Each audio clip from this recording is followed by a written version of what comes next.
Happy New Year, everybody. This is Trey Biddy with HawgSports.com. First HawgSports live show since the new year. Today on the show, we're going to talk about this historic window with Razorback basketball, how critical these next 2 weeks are for Hog Hoops. Also going to break down this Arkansas coaching staff now that the primary spots are filled. Danny West is going to join us to talk some recruiting and more. All that and more on HawgSports Live.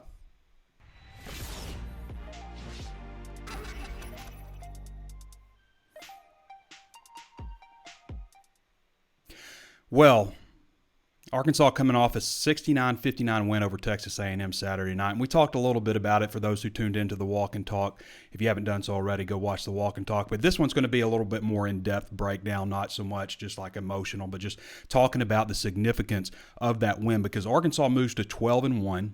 Now, the AP poll comes out today. It may have come out right now, but the AP poll comes out today.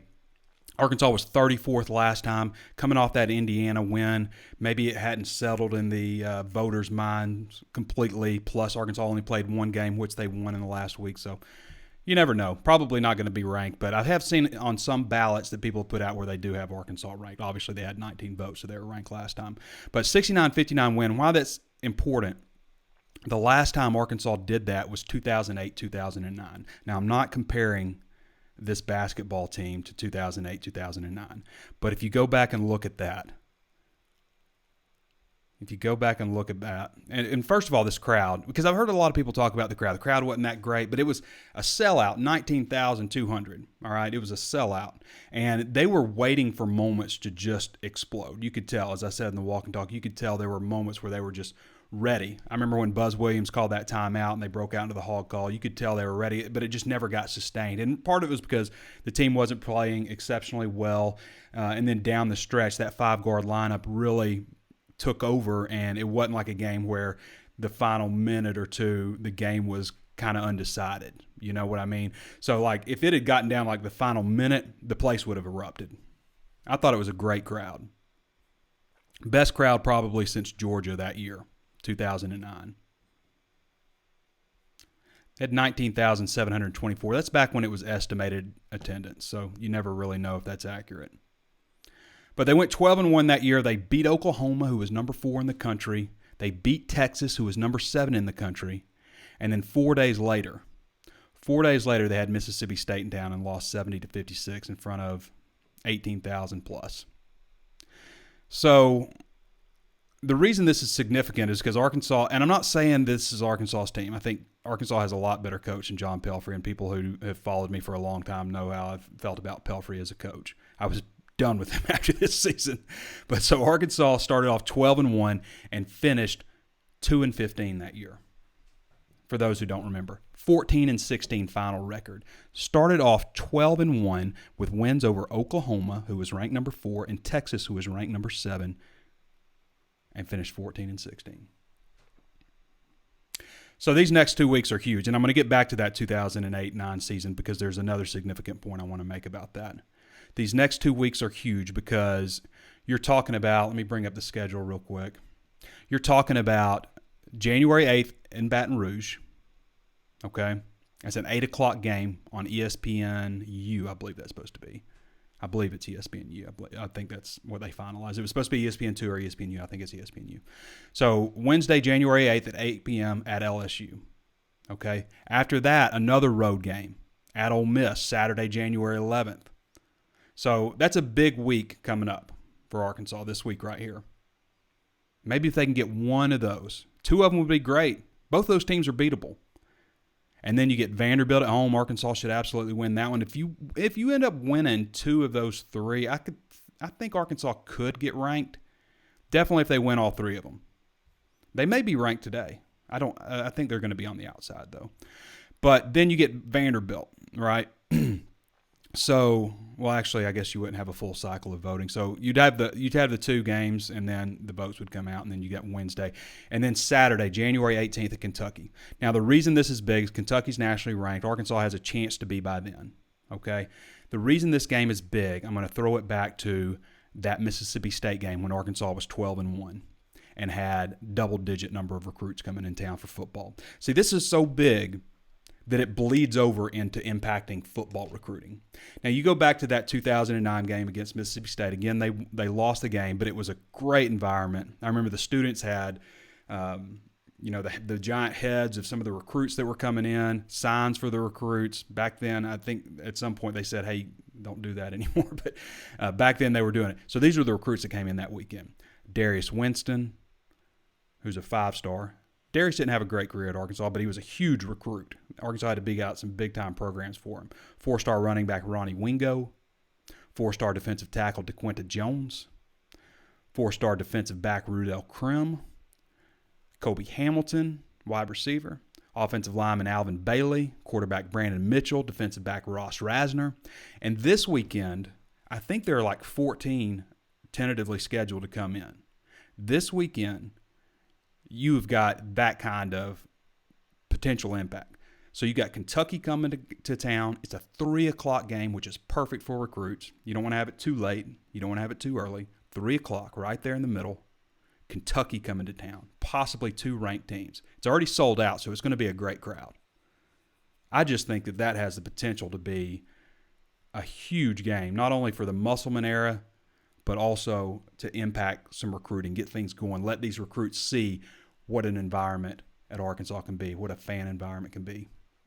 So, anyway, I found that also very significant. At LSU, at Ole Miss, Vanderbilt at home Wednesday, 7:30 p.m., and then Saturday, Kentucky, January 18th. That's the weekend right there. That's the weekend. Hope everybody had a good New Year's. It fell kind of weird with New Year's and Christmas. I feel like everybody's just now getting into the groove today. I mean, I've been obviously on the coaching search beat, and if you've been following at HawgSports.com, and we'll get into that in just a second here, but I just feel like for most people who work, more normal jobs, my hours are all over the place. I feel like everybody's starting to get into the groove. What are your New Year's resolutions? What did you declare? So I kind of started mine today. I've always wanted to be the guy that gets up at 5:30 in the morning, and like most sports journalists, I'm a night owl because sports are late, and you don't have really a reason to get up early. You're just working all day. But I always want to be that 5:30 guy. So I got up early this morning, did some stretching and some yoga, little mini workout before the main workout.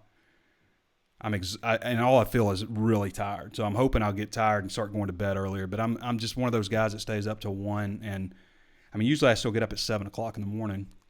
It depends if, I got to take my daughter to school or if the neighbor's taking her to school. We rotate. So anyway, that was my New Year's resolution, just to get up earlier, 5:30, be that guy who gets up and works out first thing instead of later in the day. We'll see how it goes. Curious to hear what your guys' New Year's resolutions are. I know a lot of people probably want to lose weight, exercise more, eat healthier. I'll say that the secret to exercising the secret to sticking to exercising is sticking to exercising. That's as plain as I can put it. Once you get out of the routine, it's so hard to get back into it. That's why it's important not to do things that get you injured often. Because it's so hard to get back into it once you get out. Let's go into the coaching staff. The primary spots are filled. We've got a great breakdown on HawgSports.com. Complete Arkansas coaching staff breakdown is the name of the story, and it goes over every single position coach, of course Sam Pittman as well, plus director of football operations, the 2 new strength coaches, and I guess we went into a little bit of recruiting stuff with Josh Thompson, Cody Vincent. So I think it's a really good article. First, let's start with Kendall Briles. So I said I got a lot of flack because I said Art Briles in the walk and talk, and I also mispronounced Derek LeBlanc's name, even though I've been spelling it phonetically for everyone since we first reported it. But it's Kendall Briles. I've been out of the groove, so I forgot to do this. I know this is everybody's favorite part of the show. We got to tell everybody how to watch and listen. Plenty of ways to watch and listen. Always streaming on Facebook Live. Upload to YouTube immediately after. Be sure to throw us a thumbs up or like if you haven't done so already. Let us know you like the content. Share the content with others if you think they might like it. Follow the channel on Facebook. Subscribe to the channel on Facebook or on YouTube. And be sure to hit that notifications bell so you're notified anytime we upload a new video. Most of the people who watch our videos aren't subscribed. So go ahead and subscribe if you like the content, and be sure to share. Available on Apple Podcasts. Throw us a 5-star review. Say something nice about it if you like the content. Available on Spotify, Stitcher, iHeartRadio, Google Podcasts, just about anywhere you can think of to find podcasts. Right now, HawgSports.com is just $1 for your first month, or 30% off your first year with a 7-day free trial. So go to HawgSports.com. You missed out on a fun coaching search if you weren't subscribed with us, and we had thousands who jumped on board, and also a lot of people who jumped on board. And it wasn't just the coaching search, but it's been recruiting stuff with the early signing period, and it's been all these assistants and all the other staff positions and stuff that have come along, and now it's about to hit recruiting in full swing. We've got 10 days. Danny West, you got 10 days to start getting things together, because it is going to be a grind for the next 3 weeks in recruiting. A grind, starting when the dead period lifts on January 16th. May lift on the 17th. 16th is the last day, I think. So let's go into Kendall Briles. Keep wanting to do that. I mean, if you look at what this guy did at Baylor, FAU, Houston, it is nothing short of remarkable. Number 1 offense in the country in 2015 at Baylor. Number 4 in 17 at FAU. Number 7 in 18 at Houston. Loves to run the ball, which I love. I've always said, I'm more of a fan. I wish that college football was geared more towards methodical offenses, pro styles. I'm going to line up, you line your defense up, and let's see what happens, versus let's hurry up and try to get you off guard, But that's just the way the game is. But if you're going to run a hurry up, if you're going to run a spread, something up tempo, and they do line up under center too. I mean, it's not just all shotgun. But if you're going to do that, love to see a heavy rushing attack with it. I'm not a big fan of watching a kid throw to the sideline 30 times a game, not 30 times, but 15 times a game sometimes. I like the RPO game. So if I had my second choice, this would be the type of offense that I would like to see an Arkansas team run. And you can't deny the stats that Kendall Briles has put up. I mean, they're just gaudy. Big time hire right there. Also in Texas connections, he's from Abilene, coached at Baylor for 9 years, I guess, total. Coached at Houston. So he's got a lot of strong connections. Malik Hornsby would be a guy to watch at quarterback, obviously. We'll get Danny West to talk about some of that stuff. Kendall Briles, nice pickup. Wide receivers, Justin Stepp obviously retained. Of course, we know what Justin Stepp has done in his time at Arkansas. Trey Knox, Traylon Burks, TQ Jackson, Shamar Nash, all last year, all 4-star recruits. Savion Williams be a nice pickup, obviously. Big guy to watch. Formerly committed to Arkansas. John Cooper. All I hear about John Cooper is this is a guy to watch for the future. Spent 4 years in the NFL. Not like a star or anything, but it was mostly with Minnesota Vikings, Tennessee Titans. But this is a guy who's got his work cut out for him because Arkansas needs tight ends. They need to get Allen Horace and Brandon Frazier back on board. 2 tight ends who were committed to Arkansas before, because if you look at it right now, Grayson Gunner just transferred out as a senior. That leaves you with Blake Kern and Hudson Henry. That's your tight ends on this roster.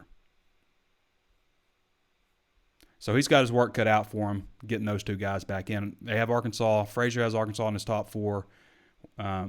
Horace has Arkansas in his top 3. Jimmy Smith. I am intrigued with Jimmy Smith. First of all, you get a running backs coach out of the state of Georgia. Georgia produces running backs. I mean, that is a running back state right there. I like this guy's attitude. I like what I hear. He is inexperienced on the major college level. Not all these guys check the box. A lot of these guys check the box. Kendall Briles, Barry Odom, those guys check the box now. I mean, they check the box. I think Stepp has, really, when you consider him as a recruiter, anxious to see what he'll do with Briles. But Jimmy Smith, when you think about his background, he spent 6 years as a high school coach at Cedar Grove in Georgia. The last 4 years, they won 2 football state championships. They have never won a state championship before. They've never won a state championship in track. He was also the track coach in addition to being athletic director. They won 4. They won 6 over 4 years. So they won 4 state championships in track while he was there. They'd never won a state championship. This is an interesting hire to me. Arkansas obviously wants to get back into Georgia. No question. They want back in Georgia. 261 people on here. That's pretty good for January 6th. So Adam Calthan says it came out 38 votes, so 28 technically. So they've moved up. Appreciate that, Adam. So they have moved up in the poll. Now, if they win these next two games, obviously on the road, they're going to be ranked. They're going to be ranked heading into Vanderbilt and Kentucky week. So 28 votes. That's pretty good. That's moving up pretty significantly. They were 34th last time. 38 votes. They had 19 last time. If what Adam is saying is correct, I have no reason to doubt you, Adam. All right. Jimmy Smith. I think that's an intriguing hire. Brad Davis. Brad Davis obviously already got Ray Curry Jr. on board. There's a couple other guys to look at. We'll get into some of that with Danny, but this is a guy that's making $550,000 a year. When you see an offensive line coach making that much money, usually, it's well-deserved. So it's a guy who's been around a little bit, been at Florida, Missouri most recently. So he's got some SEC background, coached under Sam Pittman. We've talked about Brad Davis a little bit because he was the first guy on board. Scott Fountain. I hope I'm saying that right. It's not Fountain. But this is a guy who in 2017, he was ranked, when he was at Auburn, he was ranked the 8th best recruiter in the country. Sam Pittman was number 5 that year, by the way. 8th best recruiter in the country. So this is another guy who's got connections in that region. Also in Florida. He was a Florida State graduate assistant back in the day. But he's got connections in that region, coached at Auburn and Georgia most recently. Now they got him over at Arkansas, a special team specific coach. We kind of hinted that might be the way they go if you were listening to Drive Time on Friday. Barry Odom. We talked about Barry Odom a lot, obviously. Just to go into Barry Odom, though, like what he's done. When he took over Memphis, they were 80th in the country in scoring defense and 51st in total defense.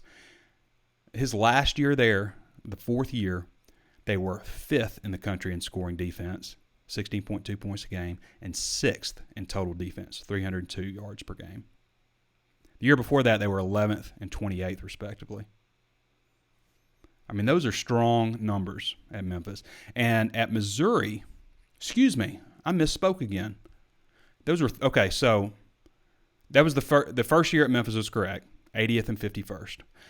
His last year at Memphis, they were 11th and 28th. Okay, 11th at 19.5 points and 28th at 349.5 yards. His only year as defensive coordinator at Missouri, they were 16.2 and 302, so 5th and 6th. Sorry about that. As a head coach, though, when he took over in 2016, the defense definitely slid, and they struggled. They got third year, they got kind of middle of the road. Now, this is a Missouri team that had Drew Lock at quarterback, and they were obviously focused heavily on that.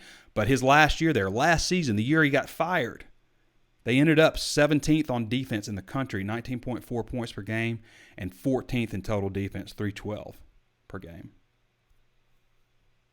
7th best passing defense, which would bring you to Sam Carter, who was an defensive quality control coach. Probably the least experienced guy out of this bunch as far as, being a coach. Sam Carter. All right, who's next on my list here? I think we're going to Sam Carter. Yeah, Sam Carter. All right, so Sam Carter played at TCU. He was a good player for TCU. Tried to make it in the NFL a little bit, but was with Missouri last year in quality control. And like I said, they had a pretty good staff. So I like the idea of mixing things up. It seemed like last year under Morris you had, for the most part, a much older defensive staff and then a much younger offensive staff. I don't think that things really jived up. I felt like there was some, maybe some division a little bit. The young staff, very active recruiters. The older staff, more experienced, but not as active in recruiting. They've mixed it up a little bit. We'll see on Sam Carter. I would imagine that he's got a pretty strong recruiting prowess. If Barry Odom wanted to bring him with him as a quality control coach, then that probably says a lot. Derek LeBlanc. Now, this is another guy. If you guys were on HawgSports, and I couldn't say because my source said I couldn't say, but we were hinting about this guy for a long time, and I was just saying, he's a name that you probably have to look up, but when you do, you'll be like, oh, okay. I think it's interesting that so many people were talking about Trey Scott, the Georgia defensive line coach, and LeBlanc actually coached him at Arkansas Tech. So LeBlanc was at Henderson, Arkansas Tech. He's from Breaux Bridge, Louisiana, originally, played at Northwestern State in Nacogdoches, Louisiana. So he's got ties in that area for recruiting, okay? He also coached at North Texas. He's got a son at North Texas, coached at Southern Miss, Kentucky, obviously. So he's been around the block a little bit. And he was a strength coach at LSU. So this is a guy that's got some experience, 17 years or so. Good-looking candidate, I think. Derek LeBlanc. Looks like LeBlanc, pronounced LeBlanc. Ryan Rose is another untraditional candidate coming from junior college ranks. Don't know the least about this guy, really, aside from he played under Sam Pittman. But he's going to coach linebackers. Strength and conditioning coach. Head guy is going to be Jamil Walker. Now, when I first found out about this, so I got tipped off that it was going to be a well-known Georgia strength and conditioning coach and a lesser-known guy that would be following him. That's how I was told it. It was kind of cryptic from the source, and sometimes that's just how information flows, and I'm digging more into it. So it looked like Ed Ellis seemed like the most likely guy because he's got 29 years of experience, and he's the number 2 guy at Georgia. But he's going to remain the number 2 guy at Arkansas. And Jamil Walker, who, according to Jake Rowe at Dogs 24/7, this is a guy when it was looking like, Walker, I guess, would be the number 2 at first. We weren't reporting that, but that's just kind of how, we were trying to find out what was going on. But with Walker, he's saying this is a guy that's going to be hard for Arkansas to hold on to, but of course things are different. He's going to be the head guy. Patrick Doherty, who was offensive graduate assistant under Sam Pittman at Arkansas and at Georgia. I believe he's in quality control there, but he's going to be director of football operations. Joshua Thompson, it looks like he's going to be retained as director of recruiting and player personnel. He's been doing real good work for Arkansas in the meantime. And then Cody Vincent, I guess, will remain on graphics, which I think Cody does a fantastic job.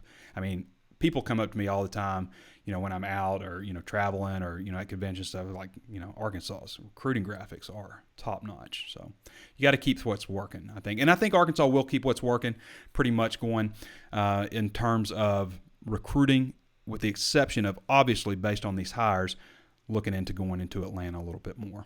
So that's kind of where things are right now with the coaching staff. There's still a lot to fill out. I mean, there are, everything from assistant director of football operations. They may have some of that stuff settled out, but you also got offensive and defensive analysts, quality control, graduate assistants, all kinds of staffers, more recruiting staff people, all that kind of stuff. So, and we'll go ahead and get into recruiting with maybe how some of these guys might impact recruiting. Bring Danny West on. For those of you who are not familiar with Danny, he does most of our VIP stuff. So if you want to read Danny's stuff, you got to get a VIP membership. Hey, bud. Hey, Danny. How you doing? Was just telling everybody about these football coaches and, kind of brushing over maybe their background a little bit, but I thought I'd get into a little bit more with you on recruiting. But first, we haven't had the show HawgSports Live since the new year. How was your New Year's? How was your Christmas? And did you make a New Year's resolution? Well, I don't have any dadgum resolutions. Dadgum it. Hey, here's one for you. I might say dadgum even more in 2020. I don't know. Yeah, I might have to go with tree fitting more. Yeah. No, I do, man. I've actually I've been trying to focus on getting a little bit more organized. This will never be a true 9-to-5 type job for us, but I do think there are some things that you can do to I don't know, get a little more structured throughout the course of a week. So that's kind of where I'm at. But everything was good. We had a really good holiday. I'll tell you, I was telling everybody my deal was I wanted to get up at, start getting up at like 5:30. And cool. So I got up at 5:30 this morning, and right now I just feel wiped out, and my voice isn't quite right. So need a nap. Yeah, I feel like I never take naps. I've maybe taken like 5 naps in my entire life, maybe. Never take naps, but I want a nap right now. So hopefully I'm hoping the cycle will get right and I can be one of these 5:30 guys because I mean, in this profession, it's difficult because sports is usually, takes you so late sometimes. Like basketball game, I didn't get home till like 10:30 and then came home and worked and uploaded some stuff and went to bed at like 1, like usual. So anyway, people don't want to hear that. They want to hear recruiting stuff.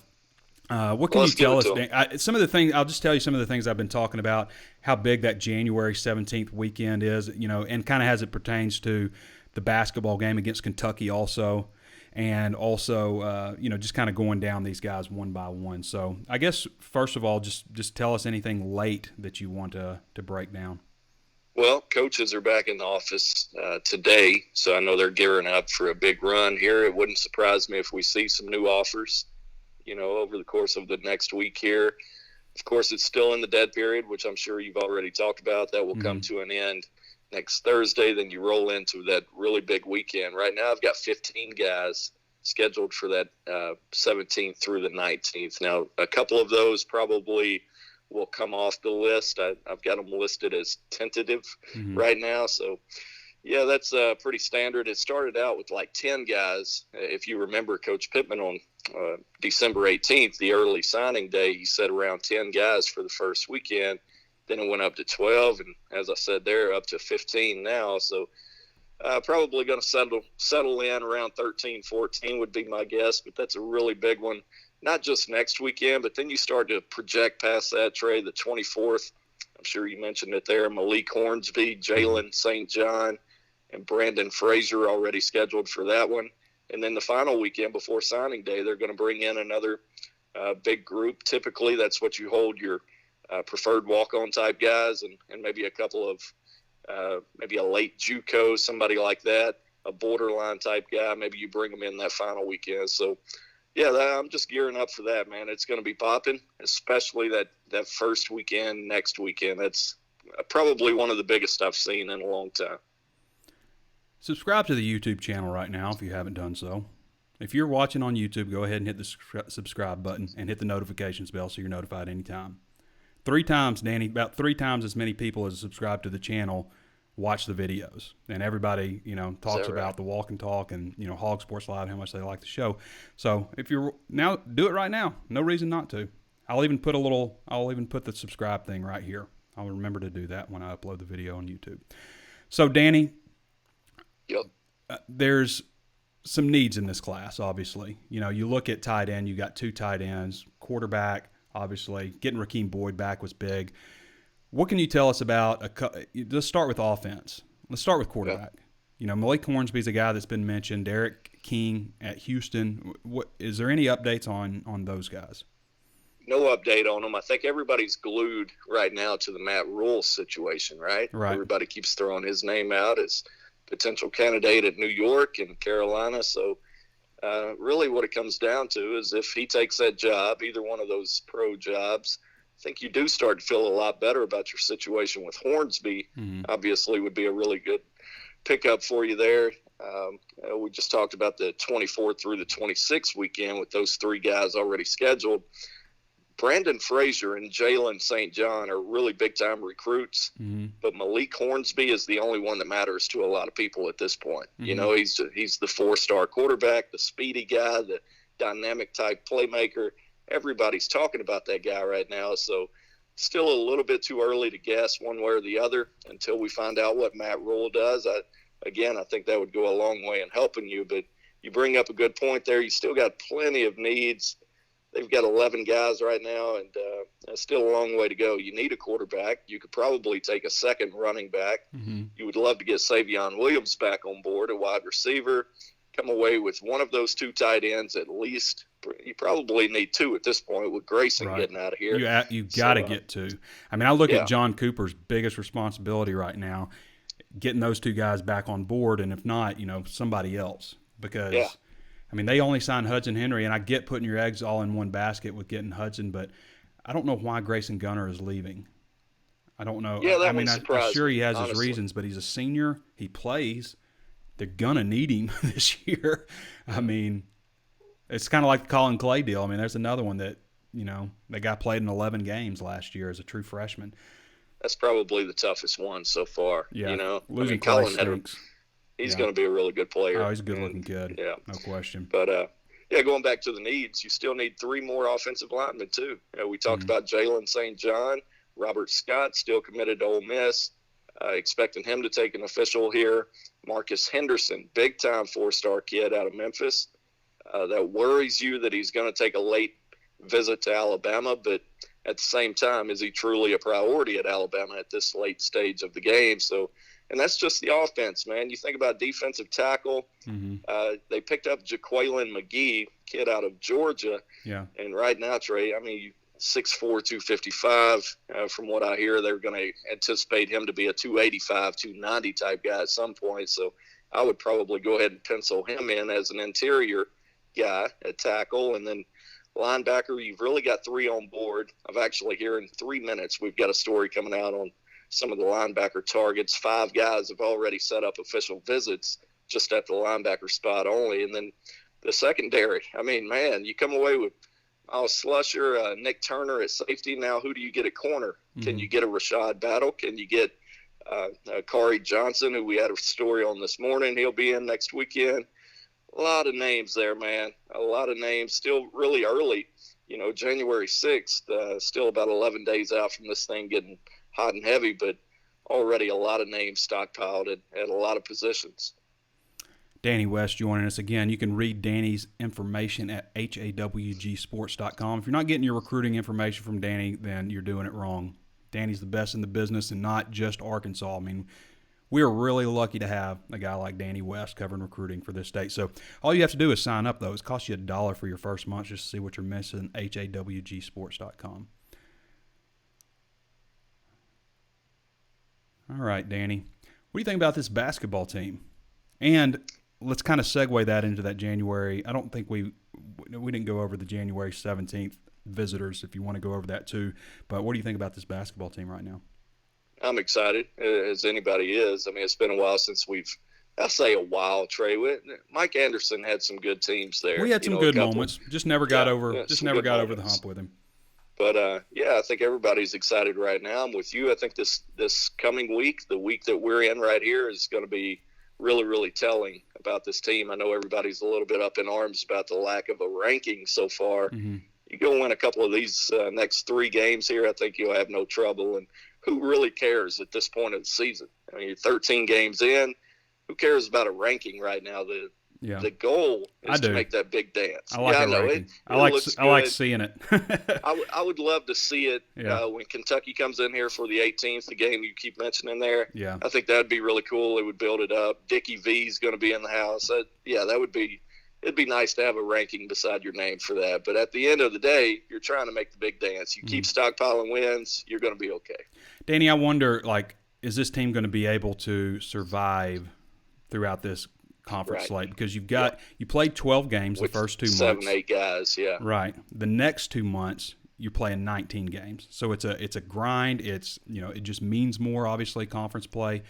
So you're really playing like 7 guys for the most part, and 8 with Jean-Tal Silla, who doesn't play as much as the others. But really, it's like 7 guys. And I don't know. I just wonder if they can make it through. I like what I've seen out of them in conditioning and stuff like that. But, you get a guy who rolls an ankle here and there, something like that. You could find yourself in a little bit of trouble. But the most impressive thing, I think, aside from the crowd, and I keep hearing people say the crowd wasn't that great, but I thought they were really solid relative.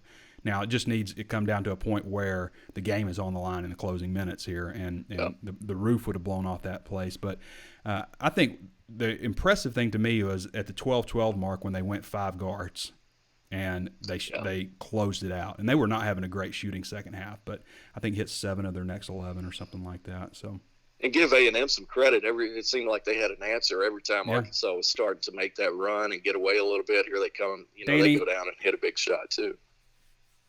I hate to say this, but I just really like Buzz Williams. I do too, man. Probably more than any other SEC coach ever. Yeah. I think. Ever. Yeah, I mean, not from Arkansas. Yeah. I think I like him better than any other, just because, his story, just how he came up, and also just hearing him talk when he's just able to rattle off the numbers, how people honest, are doing. Man. He's very honest, but he's like Musselman in a lot of ways, that you know that he's doing the work. You know, just by the way he talks about people, he never misses a beat. You know he's doing the work. So Texas A&M basketball is in good hands. They don't have, the same type of tradition or support or the same ceiling, I think, as Arkansas. Now, Texas A&M fans may disagree with that, but, Arkansas has definitely a much better tradition than Texas A&M. But they got a coach. It's a matter of time for them. It's a matter of time. I don't think where they are right now, and you could tell by the players they had on the court, is reflective of where they will be long term under Buzz Williams. So, yeah. You know what? I was watching him on TV the other night, and I think he's got a sense of that too. He knows this first year is going to be a tough one. Mm-hmm. I mean, you could kind of see him joking with some of his players. And when the game's on the line, there's 10 minutes left. It's still a really good game. And I don't know. I think he's just I think he understands the moment and understands and appreciates where they're at right now. But yeah, there's no question they'll be rolling. So let's run down that January 17th list real quick, Danny. Not too much in depth, but just let's go over it. Yeah, let me bring it up here. All right. You found me unprepared. All right. Once again, everybody, going back to being more organized. If you haven't subscribed to our YouTube channel, then do it right now. What are you waiting on? Just subscribe to it. You're going to watch it, so subscribe. Throw us a thumbs up if you like the content. If you don't like the content, I don't want to make you do anything you don't want to do. Also, and follow the Facebook page. Just go ahead and do it right now. Just hit follow. Easy. That way it pops up anytime we run live. And be sure to throw us a thumbs up and a like. And the reason we ask all that kind of stuff, I know I ask it all the time, but so does everybody who does a podcast, is it does help push the channel up. It helps put it in front of other people's eyes. And what's good for us is good for you, I think. The more people we're out in front of. So, got the list, Danny? Yeah, boy. All right, let's do it. We'll start with Montre Edwards. This is the guy that I think a lot of people are excited about. 6'3", 293 defensive tackle out of Mississippi, Holmes County Central. Again, that's a high school. You see Holmes, that word Holmes, we always think Holmes Community College, right? Yeah. But this is a prep guy. So Kendarius Moore, West Memphis, Arkansas, linebacker who was committed to Tulane for several months. I want to say between June and December, he was headed to Tulane. Now he's getting a late look from the Hogs. Brennan Scott, Kansas commitment, a linebacker out of Dallas, Bishop Dunn. We'll see what happens with that one. Kari Johnson, again, we had a story on Kari this morning. Cornerback out of Boston, Massachusetts. A kid that actually made his own way down here on his own dime in November for an unofficial visit. He's coming in for an official next weekend. Now he has his offer, so keep an eye on Mr. Johnson there.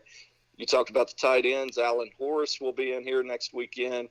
Obviously, he's already taken one official visit here, and for people who don't keep up with the lingo maybe or the rules, when you have a head coaching change, and as long as a recruit hasn't taken his 5 official visits so far, he can come back and take a second official visit at the same school twice. So Allen is going to take advantage of that next weekend.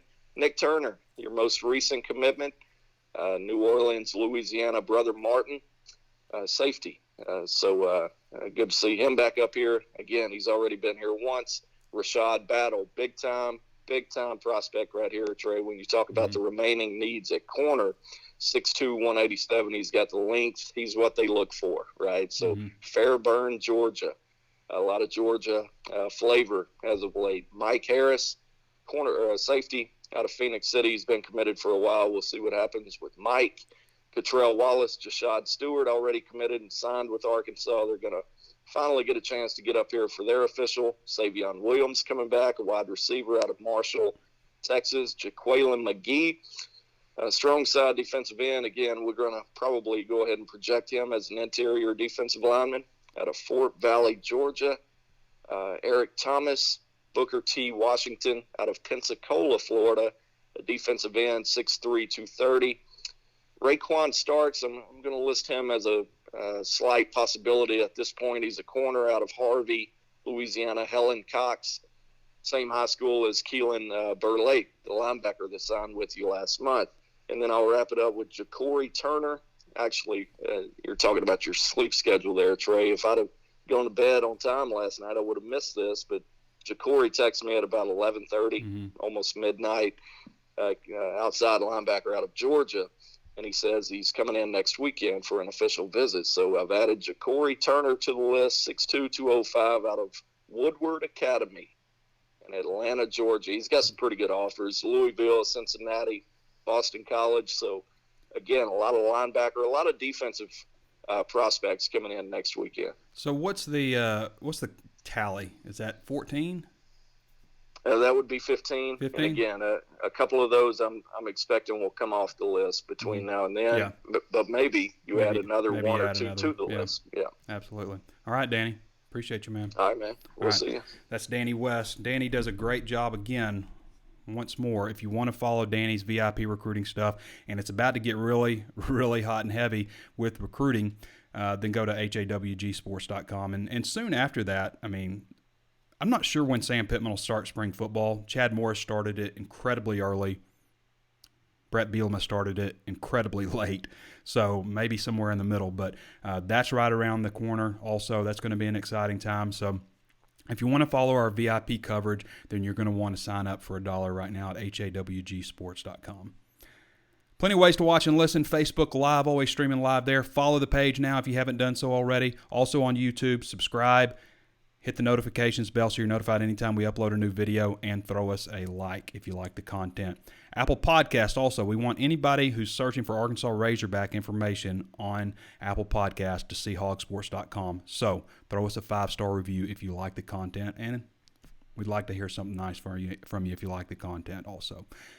Also available on Spotify, Stitcher, iHeartRadio, Google Podcasts, just about anywhere you can think of to get your podcast. Sign up at HawgSports.com today. We'll be back with you guys on, I'm guessing, Thursday. I may mix it up a little bit. I haven't decided on the schedule. I should also mention this. So normally during football season, we did Monday afternoons because we had noon press conference, and I like to do it after the press conference. And then I did it Thursday because I didn't know if I'd be traveling Friday and I wanted to have a more set in stone type of thing. But now we may mix it up a little bit more, maybe do Friday, maybe just do the weekend. I'm not sure exactly how we're going to do it. But we're going to do Mondays. We're going to stick with Mondays for sure. But after that, we'll have another show, at least one more show a week, not including emergency podcasts and stuff like that when there's breaking news we need to discuss. But we'll have it some other time. It's just to be determined. Right now, we'll tentatively say Thursday, but it could be Friday. You never know. All right, everybody. For Danny West, this has been Trey Biddy with HawgSports.com. Sorry we didn't get to your questions today, but the show's like 40 minutes, and we've gone 43. So we'll get to them next time, promise you. All right. Appreciate you joining us, everybody. It's been Trey Biddy with HawgSports.com, and we'll catch you next time.